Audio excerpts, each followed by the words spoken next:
Oui, bah c'est moi. On voit des messages. Je t'envoie des messages depuis tout à l'heure. Il est bientôt quasiment minuit, donc je pense que tu ne viendras pas.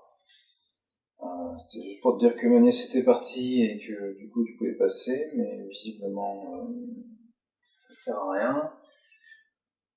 Je pense avoir compris. Alors, je sais pas si c'était nécessaire d'en arriver jusque-là, mais si tu penses que c'est la meilleure solution, bah écoute, ok. Envoie-moi juste un message pour me dire si tout va bien.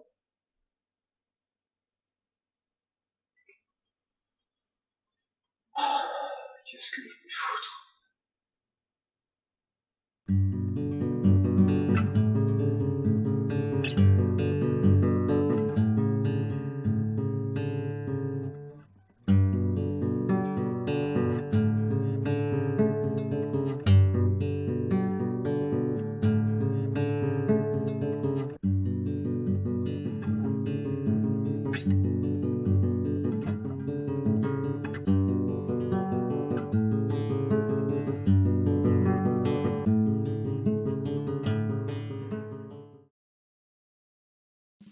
Alors, monsieur Peluche, que penses-tu de ce jeu après l'avoir terminé sous tous ses angles, comme je te l'avais conseillé?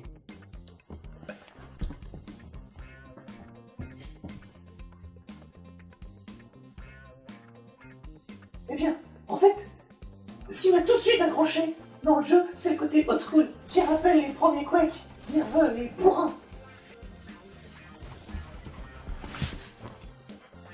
Ah oui, c'est vrai. Mais tout en sachant apporter sa dose de nouveauté.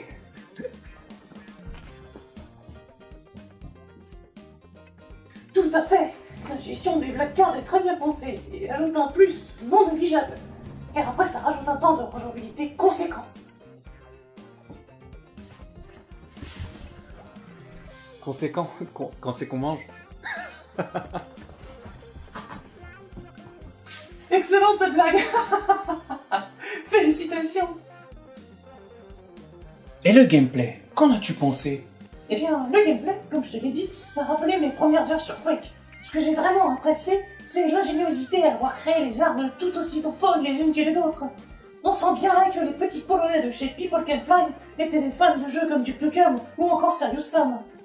Oui, d'ailleurs, quand tu regardes l'âme éponyme du jeu, la Painkiller, qui a ses 3 modes de tir, elle permet de transformer n'importe quelle bestiole en charpie. Moi, mon arme préférée reste quand même le lance-pieu. Comme c'est un des premiers jeux à utiliser le moteur physique avant, à savoir que chaque objet a son poids, il est soumis à la gravité du monde dans le jeu. Du coup, ce que j'adorais faire, c'était clouer les vilains au mur. C'était tellement marrant. C'est vrai ça. La particularité des boss, c'est qu'ils étaient quand même assez gigantesques. Rien que la map des boss en elle-même était énorme. Oui, mais par exemple, le premier, l'espèce de gigant zombie, le Powerclaw tombe comme un neuneu. C'était long, mais qu'est-ce que c'était long? Et il était lent ce zombie. Et qu'est-ce qu'il était lent? Alors par contre, avec Painkiller, on part sur un jeu assez dark quand même. Ah bah un peu, ouais, il y a des monstres, il y a des squelettes, il y a du sang, des tentacules dans tous les sens. L'accès sans rien, on ressort des enfers quand même, donc oui, on peut dire qu'on est dans des ambiances assez dark. Il y a un niveau que j'ai particulièrement apprécié, c'est l'orphelinat. C'est complètement glauque, il y a des cris d'enfants partout, il y a des berceaux qui bougent tout seuls, c'est super. Et je crois même qu'il y a des ours en peluche qui bougent tout seuls.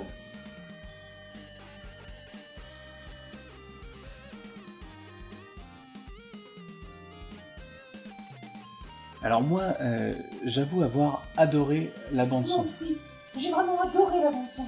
Du bon gros métal bien brun, comme je l'aime. C'est carrément ça, on est exactement sur la même longueur d'onde, toi et moi. C'est fou. Oh putain, c'est quoi ce bordel? Je crois que ça va devenir compliqué là.